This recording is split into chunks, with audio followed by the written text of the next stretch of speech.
మీ కృష్ణమ్మ కథలు శ్రోతలందరికీ నమస్కారం. ముందుగా మీ కృష్ణమ్మ కథలు ఛానల్ని సబ్స్క్రైబ్ చేసుకోని వారు దయచేసి వెంటనే సబ్స్క్రైబ్ చేసుకొని బెల్ ఐకాన్ని నొక్కండి. నోటిఫికేషన్ల రూపంలో కొత్త కథల వివరాలు వెంటనే మీకు అందుతాయి. అలాగే కథ నచ్చితే లైక్ చేయండి. ఈ వీడియోలో మీరు రైటర్ స్పెషల్ సిరీస్లో భాగంగా శ్రీమతి లలిత శ్రీపతి గారి కథ కవచం వినబోతున్నారు. ఏ కథలోకి వెళ్ళిపోదామా? శ్రీ, ఎంతవరకు వచ్చింది? రేపు సాయంత్రం నీ పెయింటింగ్స్ ఎగ్జిబిషన్ గుర్తుందా? లత గట్టిగా అంటూ శ్రీ అనబడే శ్రీకాంత్ రూములోకి వెళ్ళింది. తల్లి గొంతుకి ఏమాత్రం కదలిక లేకుండా తాను వేస్తున్న చిత్రం మీద దృష్టి పెట్టి రంగులు వేస్తున్నాడు శ్రీకాంత్. ఒక చిన్న పిల్లవాడి మొహం భయంతో పెద్దవి చేసి చూస్తున్న కళ్ళకి చేయి అడ్డం పెట్టుకొని చూస్తున్నాడు. వేళ్ల మధ్య నుంచి కనిపిస్తున్న కళ్ళు మామూలు పిల్లల కళ్ళలా కాక కొంత తేడాగా ఉన్నాయి. వంటి మీద ఎర్రటి రక్తం మరకలు. ముడుచుకొని కూర్చున్నాడు. అతనికి కవచంలా తల్లి రెండు చేతులు చాపి అడ్డం పెట్టి నుంచుని ఉంది. ఆమె మొహం కనపడ్డం లేదు. వెనకవైపు ఉన్న జనం ఆమెని రాళ్లతో కొడుతున్నారు. అవి కొడుకుకి తగలకుండా ఉన్నట్టుగా ఉంది. కాని ఆమె వీపు రక్తసిక్తమైంది. అమ్మా, ఇది నువ్వు. అమ్మా, ఇది నేను. ముద్దగా నవ్వుతున్నాడు శ్రీకాంత్. లత కళ్ళలో నుంచి ధారగా నీళ్లు కాదు, రక్త కన్నీళ్లు కారాయి. అమ్మా, అమ్మా, శ్రీ బావుందా? అవడానికి 20 ఏళ్లు వాడైనా 10 ఏళ్ల పిల్లవాడిలా ముద్దగా అడుగుతున్న శ్రీకాంత్ని చూసి, అద్భుతం, బుజ్జినాన్న, చాలా చాలా బావుంది కన్నా అంది లత. అలా కన్నా బుజ్జినాన్న అని చాలా ఇష్టమైనప్పుడు పిలుస్తుంది లత.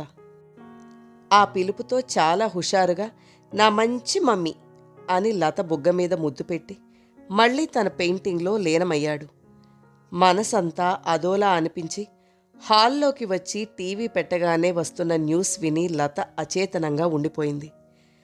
అంగవైకల్యంతో పుట్టిన కొడుకు మెర్సీ కిల్లింగ్ విషయమై కుటుంబ సభ్యుల వేధింపులతో వివాహిత ఆత్మహత్య చేసుకుందని పేరెంట్స్ ఆరోపిస్తున్నారు. మానసిక శారీరక వికలాంగుడైన కుమారుణ్ణి ఎక్కడైనా వదలాలని లేదా మెర్సీ కిల్లింగ్కి ఒప్పుకోవాలి అని ఆమెపై ఆమె భర్త, అత్తగారి కుటుంబం పెట్టిన ఒత్తిడి తట్టుకోలేక సాఫ్ట్వేర్ ఇంజనీర్గా పనిచేస్తున్న ఆమె ఆత్మహత్య చేసుకుంది అని వెల్లడించారు. ఈ న్యూస్ చూసి లత మనసు అంతా వికలమైంది. అసలే శ్రీకాంత్ వేసిన పెయింటింగ్ చూసి చెదరిన మనసు ఈ వార్తతో ఇంకా కలవరపడింది. ఎంత చదివినా ఈ మనుషుల మనస్తత్వం మారదా? వికలాంగుడైతే చంపేయాలి లేదా వదిలేయాలా? తల్లి తండ్రి వదిలేస్తే వేరే వాళ్ళు ఎందుకు చూస్తారు? వీళ్లకే పట్టకపోతే వేరే ఎవరో ఎందుకు చూస్తారు? భర్త ఒప్పుకోకపోతే తాను చూడొచ్చు బాబుని, ఉద్యోగం చేస్తోంది కదా, ఆత్మహత్య ఎందుకు చేసుకోవడం? ఇప్పుడు ఆ పిల్లవాడిని ఎవరు చూస్తారు? ఆ అమ్మాయికి అంత ఆలోచన రాలేదా? చరిత్ర పునరావృతం అవుతుందా? లత ఆలోచనలు 20 ఏళ్ల వెనక్కి వెళ్ళాయి. లత, ఆమె భర్త రామారావు ఇద్దరూ ప్రభుత్వ ఉద్యోగులు. పెళ్లైన 5-6 ఏళ్లకు కూడా పిల్లలు లేకపోవడంతో అత్తగారి సనుగుళ్ళు, బంధువుల వీరుపు మాటలు ఎక్కువయ్యాయి. అత్తగారి ద్వారా ఒక డాక్టర్ దగ్గరికి వెళ్లారు. ఆవిడ ఏదో మందులు రాసిచ్చింది. దాని ఫలితమా లేక కాకతాళీయంగానా తెలియదు గాని 3 నెలల్లోగానే లతకి నెల తప్పింది. ఇంట్లో అందరి ఆనందానికి హద్దుల్లేవు. రామారావు, అత్తగారు లతని అపురూపంగా చూస్తున్నారు. నెల నెల చెకప్కి వెళుతున్న లతకి ఆ డాక్టర్ దగ్గర ఎందుకో అంతగా నచ్చలేదు. ఆవిడ దగ్గర ఎక్కువ మంది పేషెంట్స్ కనపడకపోగా మందులు కూడా ఎక్కువగా వేసుకోమనేది. అందరూ గర్భవతులు ఎక్కువ మందులు వాడకూడదు అంటే ఎందుకిన్ని మందులు అనేది లత. బలం కోసమని తన దగ్గర శాంపిల్స్ ఇచ్చేది ఆవిడ. 5వ నెల వచ్చాక వేరే పెద్ద ఆసుపత్రికి వెళదామంటే రామారావుకి ఆవిడ హస్తవాసి వల్లనే గర్భవతి అయింది కదా, అక్కడే కానుపు చేయిద్దాం అనేవాడు. ఆ ఆసుపత్రి వాతావరణం, వస్తున్న పేషెంట్లు పెద్దగా నచ్చలేదు లతకి. కానీ లత కూడా ఎక్కువ వ్యతిరేకించలేదు. విధి వేరేగా ఉంటే ఇలానే అవుతుందేమో. 9వ నెల వచ్చాక సడన్గా బీపీ ఎక్కువైంది లతకి. అప్పుడు ఆ డాక్టర్ చేతులెత్తేసింది. నేను చూడలేను, ఎక్కడైనా పెద్ద ఆసుపత్రికి తీసుకెళ్లమని చెప్పింది. వేరే ఆసుపత్రిలోకి వెళ్ళగానే వాళ్ళు లత పరిస్థితి, అంతకుముందు వాడిన మందులు చూసి మొహం వాచేలా చివాట్లు పెట్టారు. అనవసరమైన మందులు వాడినందుకు, చివరి నిమిషంలో వచ్చినందుకు. ఎమర్జెన్సీగా ఆపరేషన్ చేసి బిడ్డను బయటకు తీశారు. మగబిడ్డ మామూలు బరువుతో ఉన్నాడు. అమ్మయ్యా అని అందరూ ఊపిరి పీల్చుకున్నారు. పిల్లవాడు మామూలు బరువుతో పుట్టినందుకు సంతోషించారు. వైభవంగా బారసాల చేసి బాబుకి శ్రీకాంత్ అని పేరు పెట్టారు. పిల్లవాడికి 3-4 నెలలొచ్చాక బాబు పరిస్థితి కొంత తేడాగా అనిపించింది. ఆ వయసు పిల్లల్లా వీళ్ళని చూసి కాళ్ళు చేతులు కొట్టుకుంటూ నవ్వడం, బొమ్మలు చూసి తల తిప్పడం, బోర్లా పడడం ఏమీ లేదు. ఎందుకైనా మంచిదని పిల్లల డాక్టర్కి చూపిస్తే ఆయన చెప్పిన మాటకు వీళ్లకు కాళ్ళు చేతులు చల్లబడ్డాయి. మీ అబ్బాయికి ఆటిజం స్పెక్ట్రమ్ డిజార్డర్ ఉంది, మీరు స్పెషలిస్ట్ని చూడండి అని చెప్పారు. అసలు ఆటిజం అంటే ఏమిటో కూడా తెలియని వీళ్ళకి డాక్టర్ల చుట్టూ తిరిగి దాని మీద రీసెర్చ్ పేపర్ ఇచ్చేంత విజ్ఞానం వచ్చింది. ఆటిజం అనేది జన్యుపరంగా కానీ, గర్భంతో ఉన్నప్పుడు వాడిన కొన్ని మందుల ఫలితం వల్ల కానీ రావచ్చు. ఈ ఆటిజం వలన వాళ్ళకి మానసిక పరిపక్వత ఆలస్యంగా రావచ్చు. మాటలు, నడక అన్నీ ఆలస్యం కావచ్చు. వాళ్ళు అందరితోనూ కలవలేరు. కోపం ఎక్కువ ఉంటుంది. ఇష్టం లేని పరిస్థితుల్లో కొంచెం దూకుడుగా ఉండడం కూడా జరుగుతుంది. అందరి పిల్లల్లాగా కాదు. శారీరకంగా, మానసికంగా చాలా సమస్యలు వస్తాయి. డాక్టర్ చెప్పినవి విన్న రామారావు వెంటనే, ఇలాంటి వాళ్లను ఉంచడానికి ఏవైనా హోమ్స్ ఉన్నాయా అన్నాడు. లేవండి, ఇంత చిన్నపిల్లలకి ఉండవు. కొంత పెద్దయ్యాక వేరే ప్రత్యేకమైన స్కూల్స్ ఉంటాయి. అందులో చేర్చే వయసు వచ్చేదాకా మీరే జాగ్రత్తగా చూసుకోవాలి అన్నాడు. ఇంటికి రాగానే తల్లితో చర్చించి, పిల్లలు లేరు అంటే ఒకటే బాధ, ఇలాంటివాడు లేకపోతేనే బెటర్, నువ్వు కనుక్కో, ఎక్కడైనా అనాథాశ్రమంలో కానీ పిచ్చాసుపత్రిలో కానీ చేర్చుదాం అన్నాడు లతతో రామారావు. మీరేమంటున్నారో మీకు తెలుస్తోందా? మన పిల్లవాడు మనకు బరువా? 5 నెలల వాడిని ఎక్కడ వదులుతాం? ఇంకా తల్లిపాలు తాగుతున్నాడు. మనమే ఏదో రకంగా ఆలోచించాలి కానీ ఎక్కడో వదలడమేంటి? కోపంగా, బాధగా అంది లత.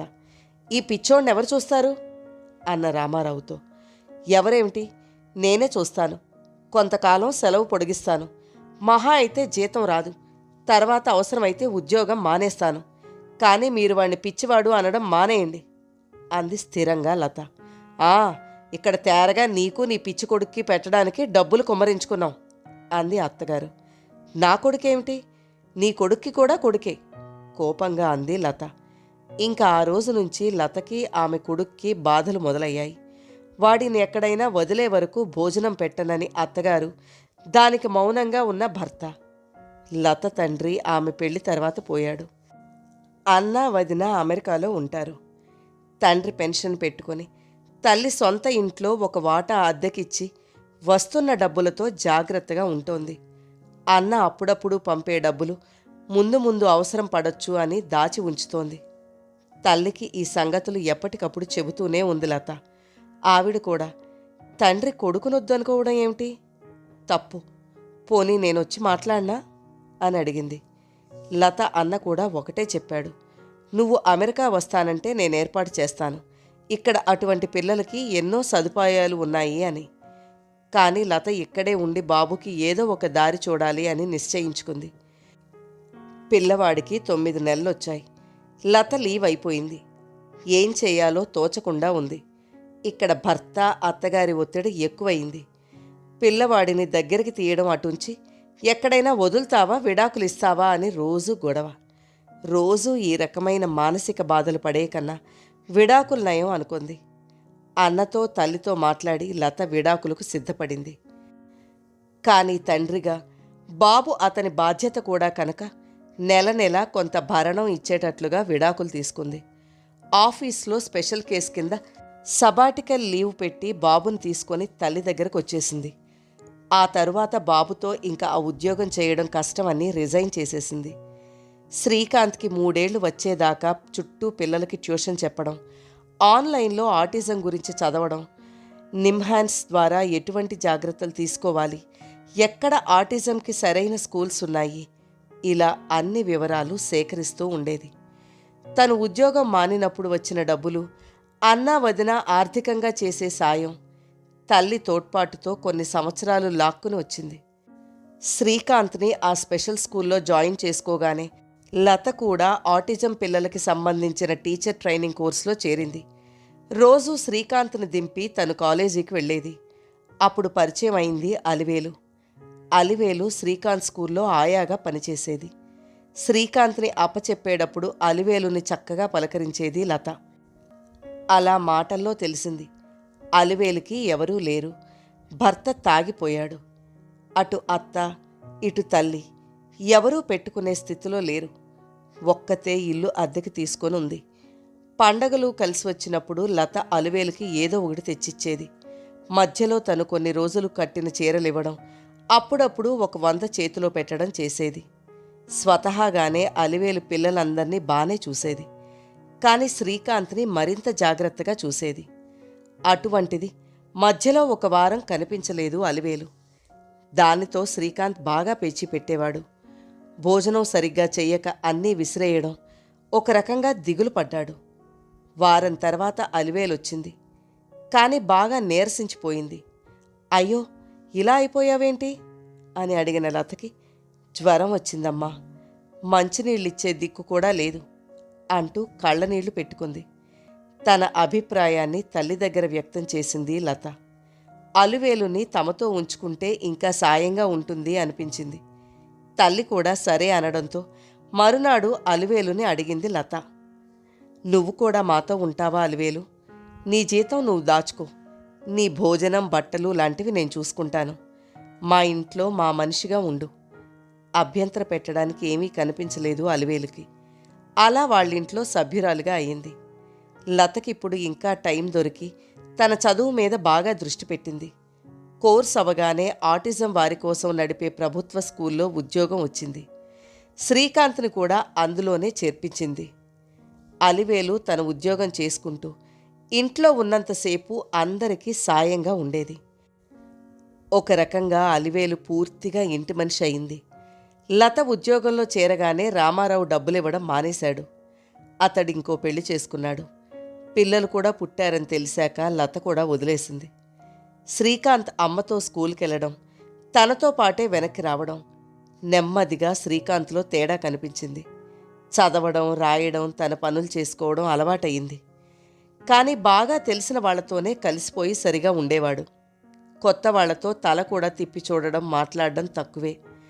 అలా స్కూల్లో ఉండగానే చిన్న చిన్న డ్రాయింగులు వేయడం, వాటికి మంచి రంగులు చక్కగా వేయడం గమనించి అక్కడే ఉండే టీచర్ విడిగా సాయంత్రం పూట పెయింటింగ్ క్లాసులో చేర్పిస్తే మంచిది అని చెప్పారు. ఆటిజం పిల్లలకి కొత్త విషయం నేర్పడానికి చాలా ఓర్పు కావాలి, టైం కూడా చాలా పడుతుంది. కానీ వాళ్ళకి ఇష్టమైతే ఏమాత్రం ఊహించనంత త్వరగా నేర్చుకుంటారు. శ్రీకాంత్ విషయంలో అదే జరిగింది. అక్కడ చేరాక తన ప్రవర్తనలో చాలా మార్పు వచ్చింది. ఇదివరకులాగా అన్నింటికీ కోపం రావడం, వస్తువులు విసిరేయడం తగ్గాయి. కొద్దిగా అందరి వైపు చూసి మాట్లాడడం, నవ్వడం, సంతోషంగా కనిపించేవాడు. బొమ్మలు వేయడంలో ఎవరూ ఊహించనంత వేగంగా నేర్చుకోవడం జరిగింది. శ్రీకాంత్ బొమ్మలు వేసినంతసేపు చాలా సంతోషంగా ఉండేవాడు. అంతేకాక పెయింటింగ్స్ కూడా చాలా బాగా వేసేవాడు. దాదాపు 1 సంవత్సరం తర్వాత పెయింటింగ్స్ నేర్పిస్తున్న మాస్టర్ చెప్పారు, ఈ స్కూల్లో పిల్లల బొమ్మలన్నీ ఎగ్జిబిషన్ పెడదాము.